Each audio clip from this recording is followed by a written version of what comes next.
Chit fund పేరిట సభ్యులను మోసగించేందుకు ప్రయత్నించిన నలుగురు నిర్వాహకులను కామారెడ్డి పట్టణ పోలీసులు అరెస్టు చేశారు. కామారెడ్డి జిల్లా కేంద్రంలో ఎస్ఎల్వీఎస్ చిట్స్ ప్రైవేట్ లిమిటెడ్ పేరిట ఏర్పాటు చేసిన కంపెనీ యజమానులు బిళ్ల దశరథ రెడ్డి, ఆయన భార్య పద్మావతి, కొడుకు నితీష్ రెడ్డితో పాటు బిళ్ల అచ్యుత్ రెడ్డిలను రిమాండ్కు తరలించారు.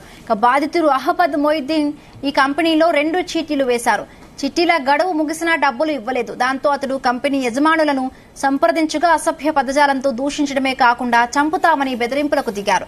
వారిపై రిజిస్టర్ ఆఫ్ చిట్స్ దగ్గర కూడా అనేక మంది ఫిర్యాదులు చేసినా ఎలాంటి స్పందన కనిపించలేదు.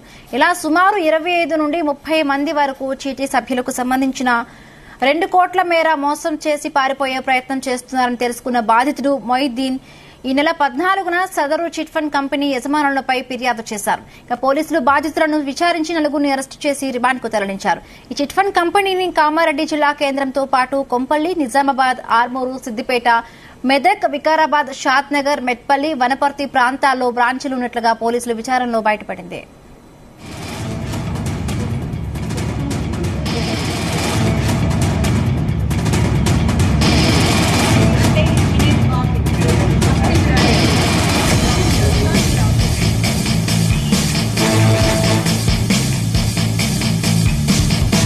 తేదీ 14/4/2024 నాడు అహ్మద్ మొయిద్దీన్ అంటే అతను కామారెడ్డిలో ఉన్నటువంటి SLVS Sri Lakshmi Venkata Sai chits private limited అనే దాంట్లో 2 చిట్టీలను వేసినట్టుగా, ఆ తర్వాత చిట్టి పీరియడ్ అయిపోయిన తర్వాత డబ్బులు ఇవ్వడం గురించి అడిగితే, చిట్టి మెచ్యూరిటీ అమౌంట్ ఇవ్వడం గురించి అడిగితే వాళ్ళు ఇవ్వకపోగా అడగడానికి వినడానికి అతను బెదిరించినారని, బూతుమాట తిట్టినారని చెప్పి దరఖాస్తు ఇస్తే కేసు రిజిస్టర్ చేయడం జరిగింది.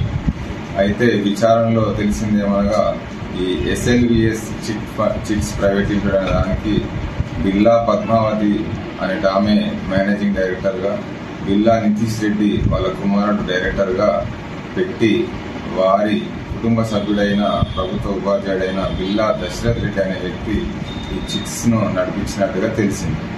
అయితే పూర్తి విచారణ చేయగా వీళ్ళు 2016లో మెయిన్ బ్రాంచ్ కొంపల్లో ప్రారంభించి 2017లో కామారెడ్డిలో, నిజామాబాద్లో వాళ్ళ మరియు 2 బ్రాంచ్లను, ఆ తర్వాత 2018లో ఆర్మూరు, మెట్పల్లి, షాద్ నగర్, వనపర్తి, సిద్దిపేట, మెదక్,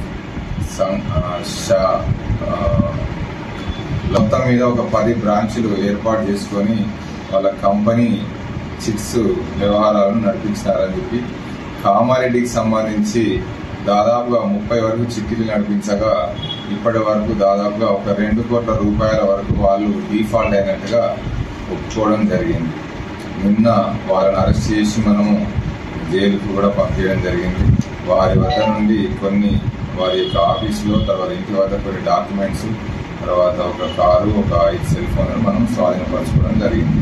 అయితే ఇట్లాంటి చిట్ ఫండ్ కంపెనీలు ఏవైతే ఉన్నాయో వాటిలలో మోసపోయిన వ్యక్తులు ఖచ్చితంగా సంబంధిత ఆ బ్రాంచ్ ఏదైతే పోలీస్ స్టేషన్ పరిధిలో వస్తారో, లేదంటే వారి దగ్గరలో ఉన్న పోలీస్ స్టేషన్లో వారికి జరిగిన మోసానికి సంబంధించి దరఖాస్తులు ఇవ్వాల్సిందిగా కోరడం జరుగుతుంది. కామారెడ్డికి సంబంధించి మా దగ్గర కేసు రిజిస్టర్ చేసినాము. తర్వాత బాధితులను కూడా మేము ఇక్కడికి రమ్మని చెప్పినాము.